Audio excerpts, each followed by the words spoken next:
Hi, this is Dr. Kimberley Linert, and you're listening to Incredible Life Creator Podcast. My guest today is Brandon Beachum. Brandon Beachum is an entrepreneur, thought leader, author, and host of the Positive Head podcast, as well as the late night style talk show Optimistic. Brandon has been a serial entrepreneur since childhood, and in 2011, while living on a friend's couch, he co founded what is present day ResortShare. In 2015, ResortShare was named the 569th fastest growing private company in America in the annual 5, uh, Inc. 5,000 fastest growing companies list. Later that same year was when Brandon began the Positive Head podcast, which to date has amassed over 15 million downloads and has consistently rated in the top 5 in the spirituality category on Apple. Today, Brandon's primary focus is on helping people shift their perspectives to understand the ultimate nature of reality and create more of what they want to see in the world. Welcome to the podcast, Brandon. Hello, hello. Thank you so much for having me, Kimberly. It's a pleasure to be here. Yeah, and it's just fun to have you on too. And I'm excited to find out how you created these companies and your podcast. So, just so people can get to know you, tell us a little bit about you, where you started out, and how you got to be doing what you're doing now. Sure, yeah. Let's see what's relevant to share. I was raised in Virginia, and a very traditional sort of is normal an upbringing, if there is such a word, if there is such a thing as normal household, and uh, very kind of conservative Christian upbringing. And I fast forward to, leaving home to go to college for the first time. And I met someone who uh, claimed to have some intuitive or psychic ability. And I found that really intriguing. And I was particularly intrigued when I saw her, do a few things that kind of confirmed what she was claiming. And so that really, I had not been subjected to anything quite like this before. And I was intrigued. So I started, the next thing to do was to start looking at, reading books and checking out. This is the mid 90s, right? Mid to late 90s. So I started, reading whatever I could find on these sorts of esoteric, matters, and this, I guess you would say, spiritual, not religious concepts that, many are familiar with now. And I was just, so I can only think, because Kimberly, was my dharmic path to do the work that I'm doing now, that it was just like one of those things as I started to uh, uncover a lot of these concepts around, the idea that we're all one with the source consciousness that creates and animates all things. And some of these ideas and eternal beings having human experiences, not human beings trying to have a spiritual experience. It was just kind of like that huge light bulb for me. Like, of course it's structured like this. Oh, wow. This makes so much logical sense. I can see the fingerprints everywhere of how this is actually the case. And Mhm. so, at that point, I was really just hooked on the topic and the perspectives in a way that, like I said, because it is my dharmic path to do the work that I'm doing, I can only imagine that's why I was so lit up about it. So I would just talk to anyone who would listen. My poor friends and family's ears were bleeding for many years. If you listen to episode 1, we just crossed 1,500 episodes of the Positive Head podcast. So if you go and listen Congratulations. to, thank you. It's a lot of episodes, right? And so if you go back all the way back to number 1, that's what you'll hear me say is, look, my friends and family's ears are bleeding hearing me talk about this stuff for many, many years at that point, even, and that I kicked off the podcast 6 years ago. So, I really was looking for an outlet to share my thoughts and perspectives on this stuff. Yeah, that's really when I went from, it's one thing to understand a lot of these concepts theoretically and philosophically. I mean, I got that down pretty quick. It's one thing to get the way reality is structured regarding this stuff, but then it's a whole nother thing applying it to your life.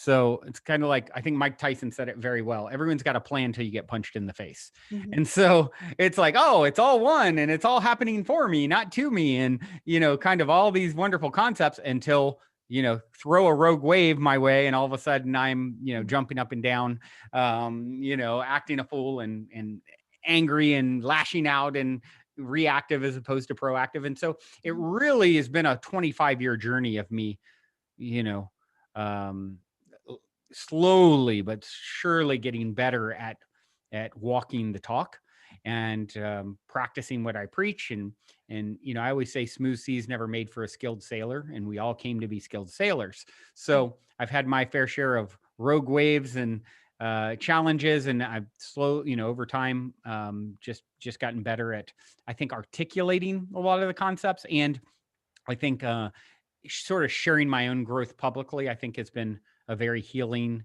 uh, experience for me and helpful for not only myself. Well, that's the other thing I say on episode 1 of the podcast is like, look, if this helps one person, it's a success, and I already know it's going to help one person, me. Mhm. So, That's great. and then and then it has, because of, I think, that authentic approach to it, it has had the effect that it has had and reached so many people. And I've received countless letters of, this has completely changed my life and thank you for this work. And I'm like, no, the pleasure is all mine. I call it the good kind of selfish. The more I help you, the more I help me, because you're an extension of me, and those energetic repercussions will be felt. So yeah, that's in a nutshell sort of my spiritual path and spiritual journey. And part of that path was also learning to apply some of the concepts around, like my new book, The Golden Key: Modern Alchemy to Unlock Infinite Abundance. What I talk about in the book is abundance is our birthright, the quintessence of our being, the essence of the essence. So part of of understanding, oh, I'm one with God, for lack of a better word, source, consciousness, higher self, the universe, whatever you want to call it, however you want to try and name the unnameable. If I am one with it all of the abundance in the universe is an extension of me in some way, shape, or form. Okay, well, I want to call in more. Let's say, for a lot of times people think of abundance and they instantly think of financial abundance or monergy, as I call it. But that's just really one reflection of abundance. I mean, not even the most, you know, I wouldn't rank it as if I was going to stack rank, I wouldn't rank it as the most important. Time is probably the most important form of abundance. Health, I would put above, financial wealth. So, um, but for me, it was a big validation moment when, you know, rewind to 2010, a failed entrepreneurial venture, in my 30s, living on my friend's couch, from societal standards, not a raging success, right? Yet I knew and understood all of these concepts, and I'd been practicing them for some time, getting my sea legs at becoming my greatest and greatest self, where I didn't assign my worth based off of my external, financial success.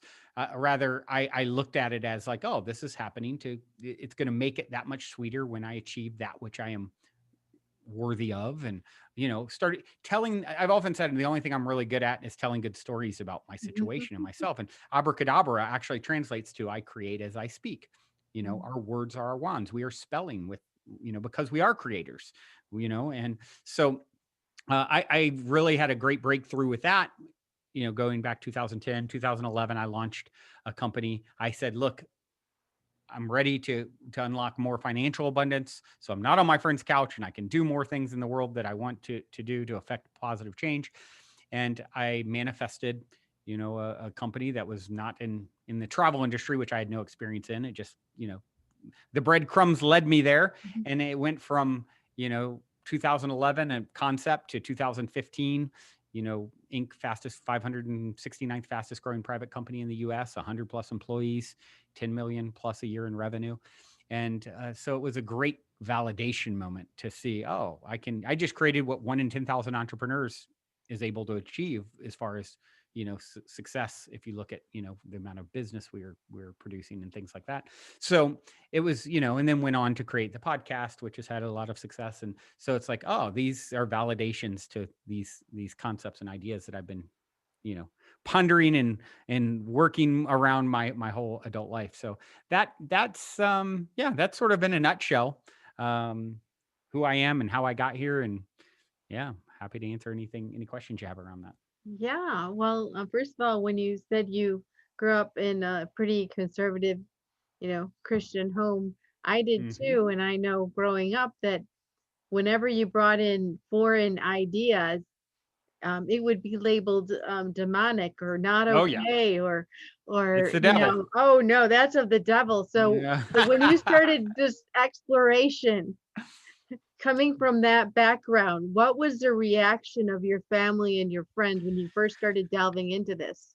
It's really funny because my dad is, really the one that is he had his own sort of spiritual uh, fork in the road when I was about 11 or 12, something like that, where he went from not really being particularly religious to, now he is the most religious, person I know probably. I got to give him credit for his stick to itness. I mean, he's in his 70s, and up until COVID, he would still door knock every Saturday and invite people to church. And, you Mhm, know, I turned him on to the new social audio app Clubhouse recently, mhm. if you're familiar. Yes. And now he's on Clubhouse all the time, finding his way into rooms to debate, the Bible with people. And so, we definitely had a lot of back and forth about um, my concepts and my perspectives, and what I've learned over the years. It just we kind of go in circles. I've always been pretty fiercely independent and gone to the beat of my own drum, Mhm, so I don't think it fully shocked him that I would go up my own path compared to what he taught me. But what's interesting about it, you know, Kimberly, is I can see he's a great example of reflection in my own life of like um I have a lot of synchronicity around my birthday. It's a 10-minute story that's pretty jaw dropping. And one of the beginning of it was I was born on my dad's birthday, and mhm, it's his grandmother's birthday, and our great great died on that day, and it goes on and on and on and on. So I can see, oh, he's my father. We're closely connected energetically. It's like he honestly, and this isn't in a judgmental way, I look at him as like, oh, this is a soul that is a less evolved version of me in some way, who's still stuck on this idea that God is like his father was, this father figure that will punish you if you don't do what he asks, and he's going to hurt you. And so, it's really fear based. And so, we can go round and round, and we still do, we'll debate, and it's almost just like for amusement. It doesn't really ever get us anywhere because, what's great with him is, I can make the greatest argument all day long, and then he'll say, but look at the calendar. It's based off Jesus, and therefore everything I believe is right. It's like, I can't really, I don't know what to say about that, but you win, I guess. It's boring when it's a draw every time. Yeah, right. Exactly. So now it's like, I will poke the bear just for like reaction. Mhm, The occasional meme, like, where it's like, I sent him the meme the other day where it's Jesus praying, and mhm. it's like, uh, hello, Dad, it's me, you. Like something like that. Just like or another one where Jesus is knocking on the door, and he says, uh, let me in. Why? Because what I'm going to do to you if you don't let me in. Oh, It's no. like, I don't know if this makes sense, Dad, but okay. Oh, that's funny. So, just a different question now. Um, your first company, you said the breadcrumbs kind of led you there. Hmm. So, but you had been practicing these concepts for a while. And so now all of a sudden you're seeing how to implement these concepts. How did that show up for you? Did the people and resources you needed just come in?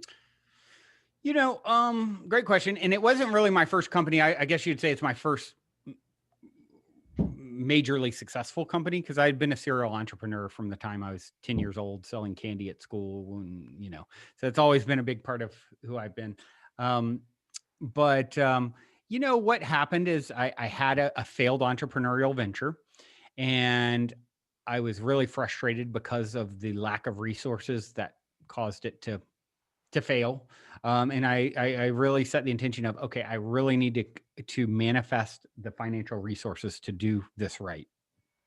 I don't want to do anything with no money ever again. Like, let's make this happen. And at the same time, I was out of finance. I was pretty, I was not, my energy was not flowing wonderfully at that moment. So for the first time in a long time, I had to look at working somewhere else, for someone else. I'd been an entrepreneur most of my life, but, as needed, worked here and there. And this was one of those moments. So I had a friend who had started, in the travel business. And at the time it was just after, the housing collapse. And yet he was doing really well in this business. And I'm like, wow, I knew nothing about it. And so friend I'd grown up with, happened to see him after years without seeing him. He told me about the business he was involved in. His same company happened to have a branch very close to where I lived. I thought, well, let's go give this a try. I got hired. And then I saw a gaping hole in that industry that needed to be filled. And that's when, they told me, I was there about 3 weeks. They told me I needed to go back into training. I was like a week out in training, out for 2 weeks. They told me, oh, you're not good enough. You need to go back into training. And I had just kind of learned everything I needed to see, like, oh, hold on, there's a huge opportunity here based off of these people that I'm working with actually not even being fully honest. And there's some I'm like, oh, no, I don't think I'll go back into training. I've gotten what I needed here. Thank you for pointing the direction. And then I went out and just tried to, put into practice the model I conceptualized, and it took off. So. So did you actually find a way to get those resources in then before you started, or you just started and they came in? I started with $20 in my pocket, a concept for a business. I luckily was able to find a list of people that would be my target audience to market to, and I just started cold calling them, and making my pitch to them, and people started signing up for it, and then it just grew into, became more and more polished and more, fast forward a few years later, and we're doing $1 million a month in vacation rentals for all these people that we manage, so it was quite the ride. All right. And if you'd care, I can share where the ride really, it's like, I think of it as our souls, our avatars, our humans, our souls' works of art, in a sense. And it's if you think of the story sort of written out with areas we've got free will, but then there's some things that are baked in that I always say our lives play out at the corner of free will and destiny. It's all destined because time is an illusion. It's all already happened. Your 5th birthday party is happening on another channel. You're just not tuned into it. But free will comes in because source is infinite. And so it plays out all these different potentials. Like the first time I had a psychic reading, this woman said, I see you in Chicago working in business.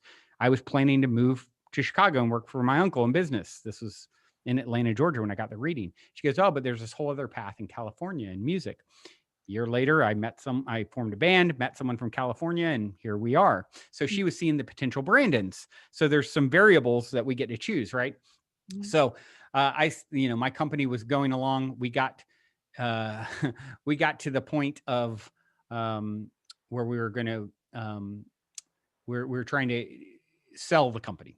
And so we got an offer to be bought out for $30 million. Within 12 hours of getting the official offer, we lost 90% of our revenue. And that, of course, imploded the deal, right? Yes. But then to add insult to injury, my best friend, I started the company. I brought my brother in very quickly. A year later, I brought my best friend in. And then towards the end, we brought in a 4th major partner who was going to help us to take it to a sale because he had done that kind of thing before. We were just scrappy entrepreneurs, And so what happened is after getting hit by that asteroid, we then uncovered through happenstance, we happened to get access to my friend's email, who once the 4th one came in, the 3rd one kind of changed energetically. He turned on me and my brother and kind of like latched onto this new person who is very wealthy and like, I'll step on your neck to attached to the new rich guy, and Mhm. and so they kind of turned on me the last year we were in business. So Brandon's the crazy spiritual one, and I left day to day to go start my podcast, and they, I kind of, my friend's energy was just very different. His ego was out of control, and it got weird. But after this offer got blown up, my brother and this friend had merged emails years earlier for something, and they could only see them merged if you were on um, webmail instead of Outlook, right? So my brother happened to go on a webmail and see where they were having conversations about number the friend number 3 partner number 4, how they could kind of push us out and take what's left. And so I uncovered that these guys were basically plotting to recapitalize, push us out when I had given them their equity to begin with. Mhm. I was the founder of the feast, so to speak. So it was really painful, but the reason I'm sharing it is because I can see how this whole story was architected by my soul for my own growth and good. Months before this went down, that number 3 partner, we'd seen each other. Things had gotten strained between us that last year, but I did spend a weekend with him, and he asked a question. He goes, "Oh, what would you do? You just launched this new podcast. What if it took off and our number 4 partner then tried to lay claim to it that he should get some percentage of it because you started it while you were still on payroll here?" Right. And I told him, I said, I would give it to him because I'm infinitely abundant and there's just that much more behind it. Now, Mhm. fast forward, we see that these two are trying to take what's left from us and figure out how to do that. And meanwhile, we had just been hit by an asteroid, lost 90% of our revenue. So, and their energy was just toxic that last year. I was stepped away day to day. My poor brother who was there was miserable being around them. And um and so I went to him and said, "Look, we've uncovered your plot. Essentially, you don't have to take what's left. You can have it. We just want to release and be removed from. We don't ever want to have to work with you again." Now, imagine we were just offered $30 million months earlier for this. Mhm. Like how hard that was to do. But I got to walk the talk of what I had just talked about in a slightly different scenario when he asked me months earlier, right? Mhm. And I walked away. I never talked to him again. And that was December 24th, 2015, when I sent that email. "We've uncovered your plot. You don't have to take it. You can have it. We just want away from you." And never talked to that friend again until fast forward. Now, I've told this story many times. If you people who've listened to my podcast over the years have watched this whole thing happen, and I've talked about it. And I was like, "Look, this happened for me, not to me." That friend, his baby mama and grandma have my birthday, July 28th as well. It's part of it's like, I always think back to Eben Alexander, who I had on my podcast, who wrote what's the name of his book? Proof of Heaven, something like that. He's a very famous book because he was a Harvard neurosurgeon who got meningitis. What do you know? The Harvard brain specialist gets a brain Mhm. sickness. One day he's fine, the next day he's in a coma. After a week, his brain is fried. The doctors say sorry to his family. I pull the plug. They pull the plug. He miraculously comes back. And all he remembers was his time on the other side and how he was shown how things are actually structured. And I remember him telling me when he was on Positive Head, he's like, what I was shown is the villains in your story are often your closest friends on the other side. They're playing these roles for your own growth and so you can have the experience, right? It's really touching, right? Interesting perspective. There's a great book. My favorite book of all time is called The Little Soul in the Sun, but Mhm. written by Neil Donald Walsh, who wrote Conversations with God. It explains this story, and all children from 9 to 99 should get that book and read it.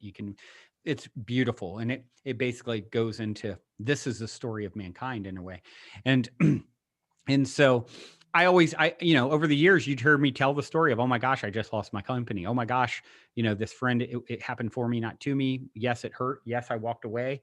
But, I'd tell the story, this hero's journey, kind of like I'm telling the right story about the story that serves me. So fast forward to my new book, The Golden Key.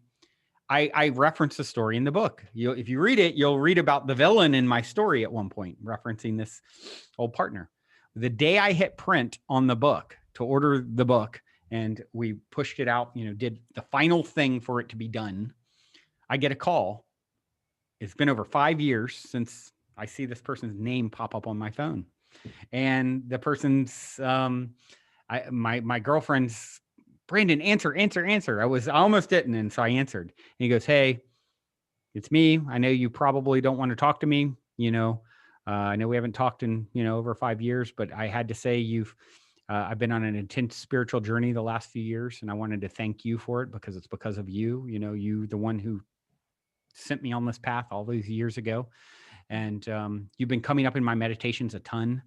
And I have an intuitive friend who says something about us writing a book. And, and I was like, well, I just hit print on the book where you're the villain. So congratulations, we wrote a book. Great. Now, fast forward, we meet up a few weeks later. There's a lot of tears. There's an apology. And now my friend is back in my life, but with the new and improved version. He's as into the spiritual stuff that he used to ridicule me for as I am. And instantly he's like, look, and he's thrived. I mean, he went from losing Tad insult to injury. He's the only one who became a millionaire off of the company that we created because he sold equity right before everything went down. So not only did he try to take what's left, he made way more money than the rest of us, but then he lost everything afterwards. He way overweight, suicidal. He told me if I had been braver, I'd probably have committed suicide. Out of the ashes of that, he's now another friend gave him a percentage of his company that they just sold for 140 million a couple weeks ago. And that's a small part of it. So he's just like now thriving completely. So now it's like, how do I help you? He handed me, that first day, here's, my book's all Modern Alchemy to Unlock Infinite Abundance. And he hands me $50,000 here, just go promote it, whatever, let me help. And so now more important than any of that, obviously there's the energetics of it. But I got my friend back, and so now it's just like the next chapter. And so we'll see where it goes, but that's the hero's journey tale. And when I say, how important it is, the story you tell around with, why is this happening for me? I got to walk the talk. I got to really take the high road. And now it's come full circle all these years later and in this beautiful way, and so, yeah, that's my long-winded hero's journey tale. Great. So I just had a question about that. So when your friend did call you after 5 years, Mm-hmm. and he of course prefaced it with, "I know you don't want to talk to me." Mm-hmm. Um, was it evident that he had changed, or what was the process for you to create that trust again for him to be your friend? Yeah, that's a great question. It was a little slow. At first I could hear it in his voice. He had just had a really powerful spiritual experience when he called. And you could kind of hear, I've been around it enough times to recognize like, okay, he's kind of on one in this moment, And then he would message me here and there, and over time I just kind of warmed up. It was probably a month or so later that I agreed to meet with him. And I wanted to really tell him fully, how my experience and how it impacted me, and and just see. I didn't know what was going to happen from that, and I was convinced that possibly, his perspective is twisted enough where he's, there was a lot of ego before, so maybe he doesn't apologize, maybe he doesn't quite. This is a one-time meeting and that's that, but it went, in a way that was really, really positive. And, he was very humble, and the $50,000 didn't hurt my feelings either. And, but, he's just, I could see he was in his heart, and he always had that side of him. It was kind of like when I met him, I met him because we were, up until the break, we had been in each other's lives for 10 years then, and I had been such a good influence in his life. And he when I met him, he was very young, and he had definitely done some things that were like not maybe the most, a little bit shady. I was like, no, this is the path. This is the path. This is how you create good in your life, but then fast forward to that fourth partner coming in, and it was like two peas in a pod, where it just created like this dysfunction, this ego, this just very manipulative, very, and it was kind of like, oh, this is supposed to play out. Now those two are still really good friends, and they're in business together still, and but you know, at least I can't say for the fourth guy. I haven't really talked to him, but at least with the one that was my close friend, I can just, his energy is way different. The stuff he sends, he's constantly sharing spiritual memes on. So just like this, it's very different than the guy I knew a long time ago, and I'm always one who I want to forgive if at all possible, and fast forward to then I started talking about it right after it happened. I mean, I have so much synchronicity around the book, and I mean, I have stories for days. But the golden key. I right after I told this happened, I would tell the story. I'm like, it's such a beautiful redemption story. And then all of a sudden, a new book came out right after mine called The Golden Key. That's a fiction book, and it's The Golden Key, a redemption story. I haven't read it yet, but I'm like, I've been saying it like all the time, and all of a sudden, oh, here's a new book. That's just that, And so I feel like I need to get that book. There's probably some cool message in there, but yeah, that's one of the things that happens for me a lot, is a lot of synchronicity and signs in a way that, I have a lot of people on the podcast and things that have some very far out, like, oh, I just had a meeting with Archangel Gabriel, and it's like, now I'm not having spirit communications or channeling, or I haven't ended up on any UFOs. What I have a lot of in my own spiritual journey is like crazy, wild synchronicities and signs that will happen in a very, tangible way. So a lot of people have different ways of doing this. But if someone says, okay, I want to create this, I want to create a company, or I want to create a relationship, or whatever it is they want to create, what would you tell them? Is there steps? Is there a mindset to get into? Or do you go, what do you do to get in that space in your mind, in your heart? And then how do you go about it? A great question. I often say if it scares you and excites you, it's probably for you. So you're always going to be led to something that's stretching you into the next greatest and grandest version of yourself, I believe. So, and growth isn't always easy. So, one of the things is learning to follow that excitement. A lot of times we're all empathic and we're all connected, right? So sometimes you'll have an idea that's in the collective that really isn't for you to execute, necessarily. So what I found is someone who's such a doer and so excitable, and I've definitely been guilty many times of like, I'm really excited about this, go. And then, you hit a bunch of walls or you fizzle out. Okay, I'm really excited about this, go. And just kind of iterating. And instead now it's taken me a while to learn like, okay, am I still excited about it tomorrow? Am I still excited next week? Oh, what is the energy showing me? Is there things that are kind of opening up around it? Is there some cool synchronicities that are pointing this is the direction for me? So, whenever you bring the energy of neediness, I got to have it or else, you kind of push things away. So it's a really fine dance of, it's a fine line of like, I am so worthy. You are as worthy as any other being ever has been, could be, or will be of success and abundance and, flourishing. Right. But when I chase out of a fear of loss or coming from a place of lack, you can push it away. So it really is like, you are enough now.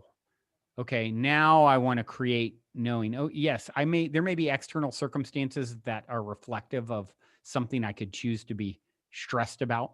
Like when I was on my friend's couch, if I had have focused on the couchness of things, like, the Wright brothers, they didn't fly by contemplating the stain on the ground of things, right?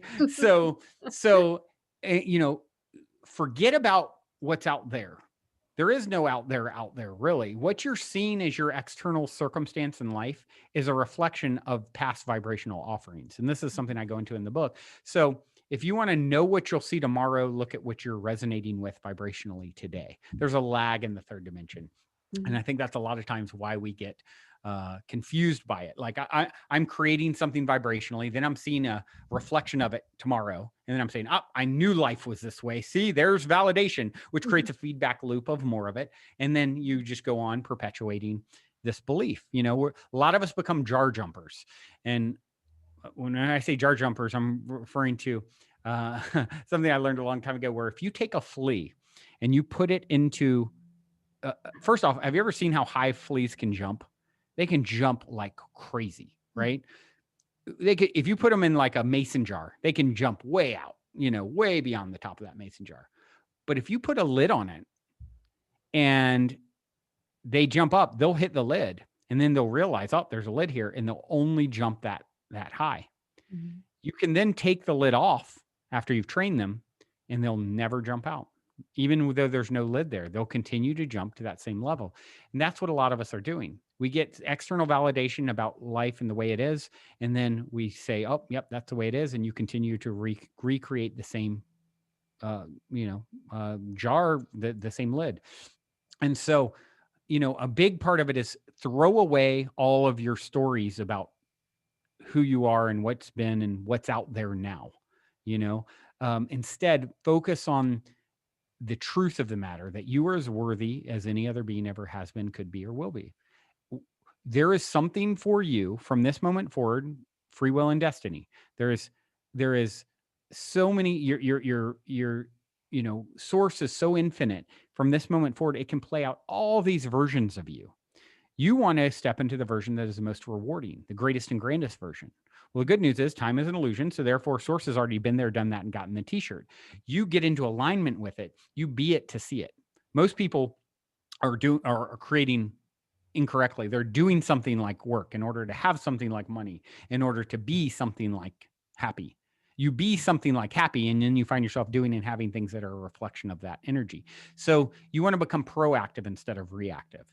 And that starts by rewiring your operating system and the story you're telling yourself about who and what you are. And the truth of the matter is you're one with it all. You are as worthy as any other being ever has been, could be, or will be. The universe is 14 billion years of evolution to culminate into you in this moment. Thousands of grandparents in the last few hundred years alone. The choice points, the pain, the hardship, the love, the loss, the just for you to be here. You being here is the success. Everything else is icing. So really getting into tune with that. The only job any of us have, I often say, is to manage our vibration. So when you ask, how do you get there? Take care, do your work. What is your work? Managing your vibration, because everything emanates from that. There is no out there. The universe can deliver things you can't even imagine, luck you can't imagine, breadcrumbs the size of loaves of bread, that you just forget about trying to calculate moves externally to get to where you want to go. It's all inner work, and all the external comes from the inner. So start there, and that's the good news, is you can start from right where you are. And not only is it good news, it's great news, because you're exactly where you should be. That's perfectly created for you to become the next greatest and grandest version of yourself. There is no better starting point than where you're at. The universe is perfect in its execution of your growth. So these are the things that become of primary importance to navigate to where you want to go next. Mhm. And you talk about, just being in that vibration. What do you mean by that? You know, what I mean is, and this is something I also cover in the book, everything is vibrational in nature. Like I'm looking at you, you're looking at me right now, and we appear solid, but the atoms that make me up and that make you up are 99.99999% space. When we zoom in on them, here's something, we'll call this solid. Oh, no, never mind. Those are vibrations of energy popping in and out of existence. We don't know where they come from or where they go to. They're just intelligent when they show up. And so you're in a simulation from all evidence points to. It's why you have people like Elon Musk and some of the brightest minds on the planet saying, yeah, 1 in a billion chance that you're in a base level reality as opposed to a simulation. Mhm. And so What is a simulation? It's a light show. It's a projector. It's, even recent evidence and understandings of black holes show that it's like a projector in a sense of the universe. Like, it's wild. And so this is how God experiences herself. It's like, just like if you were to, you know, want to be a fighter pilot, what would you do? You would go into a simulator before you get into the real game, Mhm. right? Why? Because it's safer to if I crash and burn, the stakes are lower.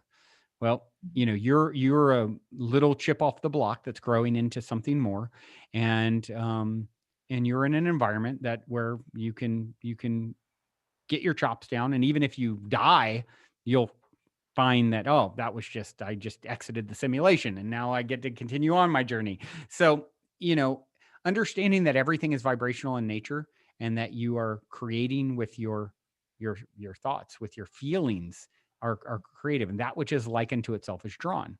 So water seeks its own level. So what am I being vibrationally? What story am I telling? Am I tapping into peace and joy and abundance and stories around myself? That's like I said earlier. The only thing I'm really good at is telling good stories about myself.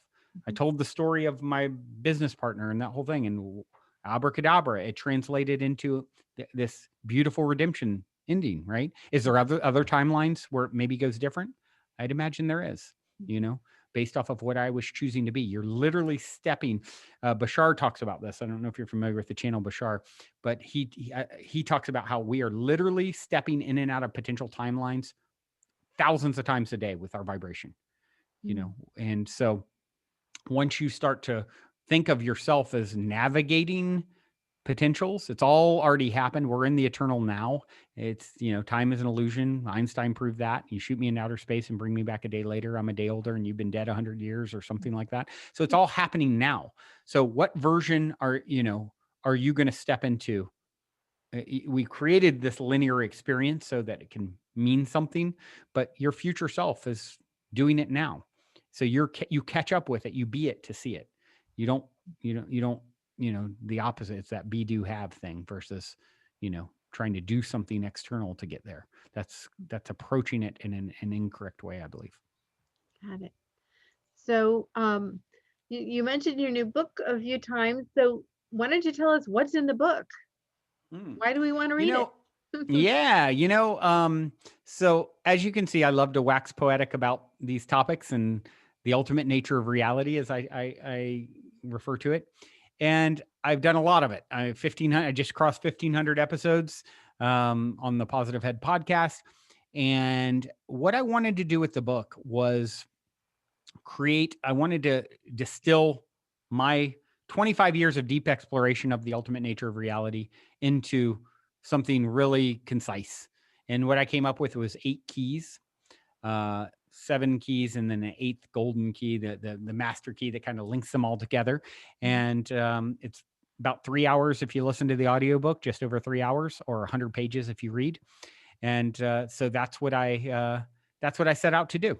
And the idea came to me in a dream, followed by an incredible amount of synchronicity that I share in the book, that made it obvious these are the breadcrumbs I'm meant to follow. This is the path I'm meant to take. It's time to write this book. And so these 8 keys break down my 8 sort of, you know, perspectives on how to unlock more abundance in our own life, and uh, to create, or rather catch up with, step into the greatest and grandest version of ourselves. Because unlike, so the law of attraction kind of talks about attracting this thing that's outside of yourself, where I like thinking of it as I outline in the book, the law of emergence. It's already within you. Mhm. It's like the acorn.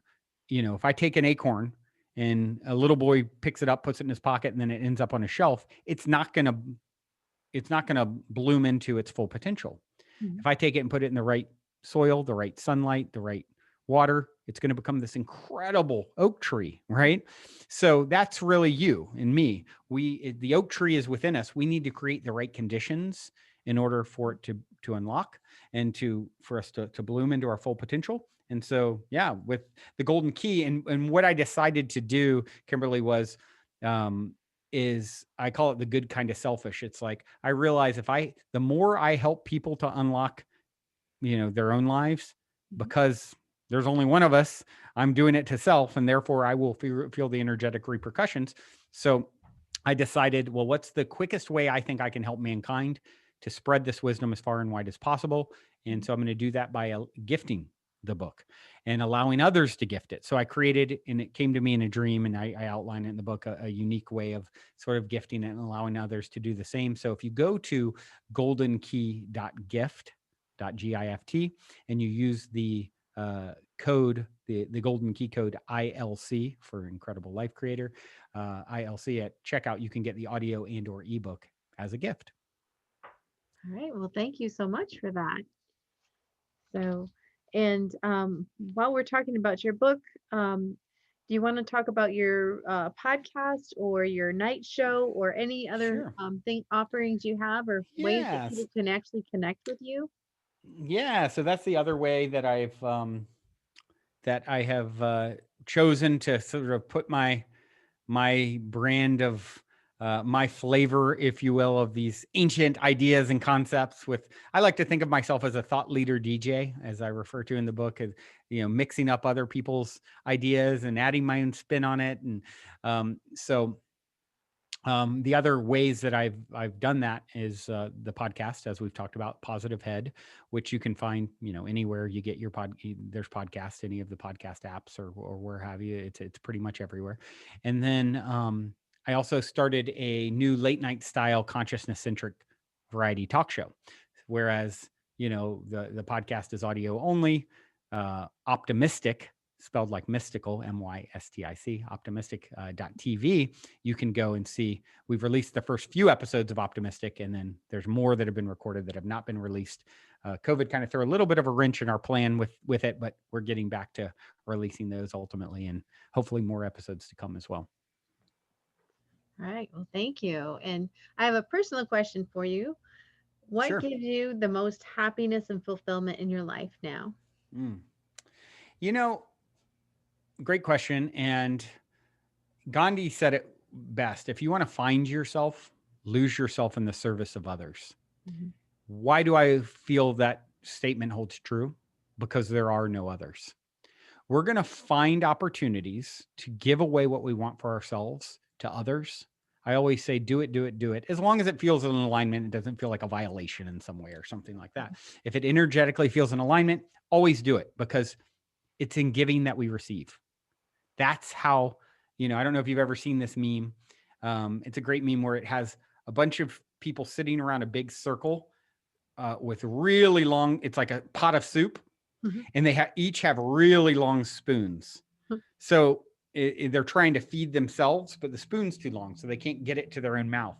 But Uh-huh. what they can do is dip and feed the person across from them, Ah, right? cool. And so I believe that's a great analogy for what's going on here. You're going to have the opportunity to give away what you want for yourself and find a way to just, you can, and you don't have to have a podcast with millions of downloads or write a book or any of who's more important, Gandhi or Gandhi's grandmother who raised him? Like, let's say she only affected one person, but what did that person affect? Right. So numbers are never end. We get caught up in today's age. How many followers do you have? And this and that. And it's all like, what's really important? You may spend 30 seconds with a person at Starbucks that you brought joy to their life in that moment. And little did you know they were about to go jump off a bridge, and you brought them out of it. And then as a result, they make it through that darkest moment of their soul's progression and out the other side and go on to be the next Gandhi, right? You never know. Just know that exactly what's for you will end up in your path. And just by virtue of being, you are enough and already a incredible success. So now just joyously step into that and find the opportunities to give when it feels appropriate, and watch your life blossom, and watch love is the only thing we give away, and you divide and it grows. Mhm. So find your path to doing that, and you will be so fulfilled. Yes, thank you so much. Thank you for being on the podcast today and for It's such a sharing all pleasure. your thoughts. And I definitely gonna go check out that podcast and hear more of what you have to say on that. So thank you. Mm, it's my pleasure. Thank you for having me on and the work that you do, and it's such an honor to connect and co-create with you. Thank you. So, one last question. What is your best advice for living an incredible, amazing life? Hmm. My best advice: realize that the listening to this podcast, for example, you probably, if you've listened to this whole thing, you probably feel elated, expanded, high on life. Why? Because everything is vibrational in nature. And so you're literally ingesting the vibration that we're putting out in this moment. Right. And it's why I love to do what when I said on episode 1 of my own podcast, I know one person's going to benefit, me, because I'm literally navigating myself into a vibrational pool and swimming in a vibrational pool that is expanded and heightened. And that which is like unto itself is drawn, right? Water seeks to find its own level. So by being here, I'm literally calling in more of that.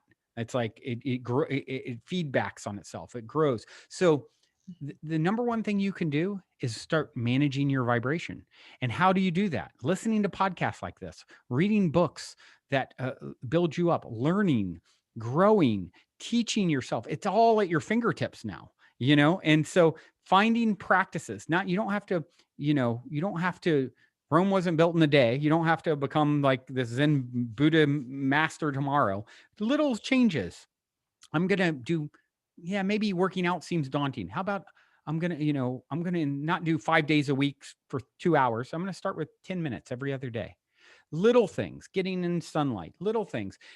But what happens if I shoot a missile from, LA where I sit to New York, and I put in certain coordinates to go there, it'll go there. But if I move it 1 degree, it ends up in Maine, right? So over time, it stacks and you create this positive momentum, and then you create these positive feedback loops. So feeding yourself, continuing to feed yourself, and making it every day a priority to manage your vibration and do little things that stack on themselves. Wonderful. Thank you so much, Brandon. Mm. My pleasure, Kimberly. Thank you all out there for listening as well. And until next time, journey well. All right.